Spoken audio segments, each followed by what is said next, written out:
American Freight and Fair Transportation Reform Act, Restoring Freedom, Fairness, and the American Dream to Trucking, Section 1. Findings and Declarations of Emergencies. Findings. Congress finds that the American freight and transportation industry, the backbone of the nation's economy, is in a state of crisis due to systematic fraud, predatory brokerage practices, and the exploitation of carriers and drivers. These practices have led to suppressed wages, financial instability for small businesses, and a decline in safety standards. The existing regulatory framework overseen by the Department of Transportation and the Federal Motor Carrier Safety Administration has failed to adequately protect the industry's participants. B. Declaration of Emergency. In the light of these critical and ongoing failures, a state of emergency is hereby declared in the U.S. freight sector. The President is urged to immediately enact the provisions of this act and establish the Federal Infrastructure Regulation and Enforcement (FIRE) Agency via executive order to address this crisis with the urgency and authority required. Section 2. Definitions. For the purpose of the Act, brokers shall mean a person or entity that for compensation arranges for the transportation of property by an authorized motor carrier. B. A carrier shall mean a person or entity that provides motor vehicle transportation of property for compensation. C. Owner-operator shall mean a carrier who owns or leases their own truck and operates their own business, often under contract with a larger motor carrier. D. Company driver shall mean a motor vehicle operator who is a W-2 employee or leased on to a carrier. Gross freight bill shall mean the total payment made by a shipper to a broker for the transportation of the load. F. Line haul rate shall mean the rate paid to the carrier for the distance or mileage of the freight's transportation, excluding fuel surcharge, accessory fees, and tolls. Section 3. Mandatory rate minimums and compensation. Minimum line haul rate. All freight hauled in the United States shall be subject to a minimum line haul rate of no less than $5 per mile. This rate shall be the hard floor on all line haul rates, with the intent of protecting carriers from predatory underbidding and enforcing fair compensation. This rate includes fuel, tolls, and standard overhead. The FIRE Agency shall establish and maintain a national pay schedule to set adjustments for reefer, hazmat, and oversized loads, which shall be higher than the base rate. Driver minimum pay. All CDL drivers with W-2 employee or leased on shall receive a minimum of $1 per mile driven. This minimum pay rate is designed to guarantee fair and livable wages for every mile driven, without exception. Minimum percentage pay. Any company driver with 2 years of verifiable CDL experience shall be paid no less than 30% of the gross revenue of every load they haul, without exception. If a driver is paid on a per mile basis, their compensation must equal or exceed what the 30% gross revenue share would be for the specific load. Carriers shall not use mileage pay to reduce or undercut this 30% gross share requirement.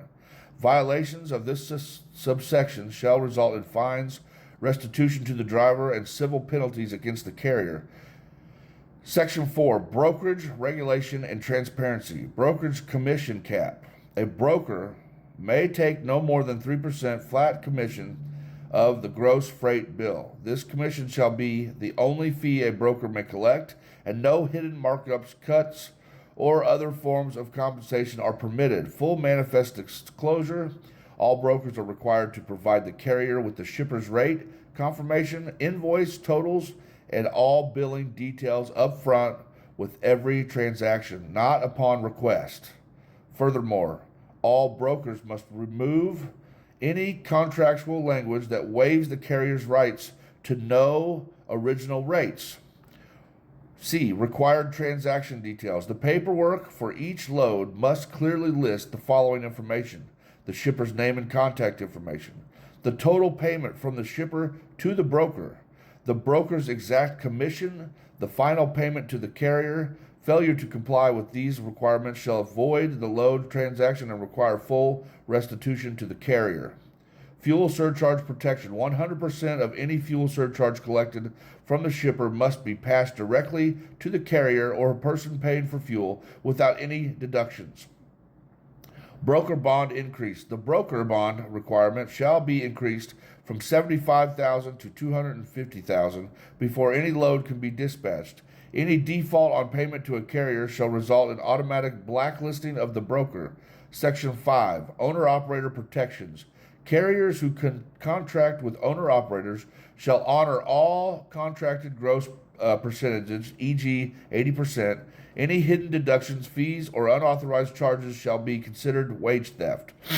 Violation of this section shall result in a $10,000 fine per incident, with 3 strikes leading to the permanent suspension of the carrier's operating authority. Section 6. Federal infrastructure. Regulation and enforcement. The Fire Agency. Establishment of the Fire Agency. A new agency, the Federal Infrastructure Regulation and Enforcement Fire Agency, is hereby established to oversee and enforce the provisions of this act. Powers and duties. The Fire Agency shall have the authority to 1. Audit all broker transactions and financial records. 2. Require real-time documentation of loads and billing. 3. Deploy undercover investigators to address cases of fraud, wage theft, and ghost brokering.